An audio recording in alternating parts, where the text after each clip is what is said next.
भारत के इतिहास की दो सबसे बड़ी गलतियां जो अगर ना की गई होती तो आज हमारा भारत कुछ और ही होता। नंबर 2, गांधी जी द्वारा असहयोग आंदोलन वापस लेना। इस आंदोलन में पूरा देश अंग्रेजों के खिलाफ प्रदर्शन कर रहा था। इस आंदोलन का अंग्रेजों के अंदर इतना भयानक डर बैठ गया था कि वे घर से बाहर तक नहीं निकल रहे थे। हमारे देश को उसी वक्त आजादी मिलने ही वाली थी कि गोरखपुर में कुछ अंग्रेजों ने निहत्थे आंदोलनकारियों पर गोली चलवा दिया। जवाब में आंदोलनकारियों ने भी थाने को ही जला डाला और तब हमारे अहिंसावादी बापू ने आंदोलन वापस ले लिया। नंबर 1, मोहम्मद गौरी को जिंदा छोड़ना। सन 1191 में तराई की लड़ाई में पृथ्वीराज चौहान ने मोहम्मद गौरी को बुरी तरह हरा दिया था। पृथ्वीराज चाहते तो गौरी का सर उसी वक्त धड़ से अलग करके उसे जन्नत पहुंचा देते, लेकिन उन्होंने ऐसा नहीं किया और उसे माफ करके उसे जिंदा छोड़ दिया, जिसके बाद गौरी ने भारत को खूब लूटा।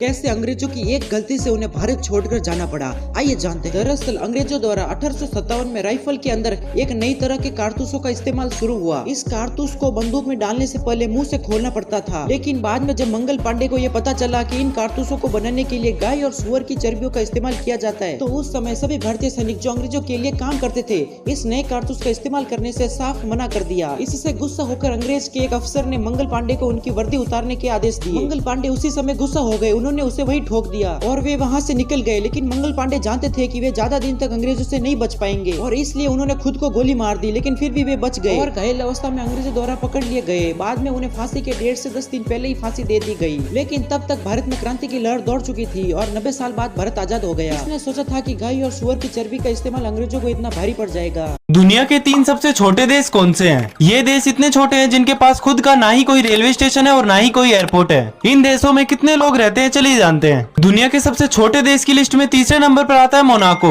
ये देश इतना छोटा है जिसका कुल क्षेत्रफल महज 2 वर्ग किलोमीटर है और तो और इस देश में सिर्फ 31,000 लोग रहते हैं। दुनिया का दूसरा सबसे छोटा देश है वेटिकन सिटी। ये देश इतना छोटा है जिसका क्षेत्रफल 1 वर्ग किलोमीटर भी नहीं है और ये देश इतना छोटा है जहाँ सिर्फ 825 लोग रहते हैं और इस देश के पास इतनी भी जमीन नहीं है जो खुद का अपना एक एयरपोर्ट या रेलवे स्टेशन बना सके। लेकिन क्या आप जानते हैं दुनिया में इससे भी छोटा देश मौजूद है जो समुद्र के बीच में बना हुआ है, जिसका नाम है सीलैंड। इस देश का अपना पासपोर्ट और फ्लैग भी है और तो और यहाँ सिर्फ 24 लोग रहते हैं।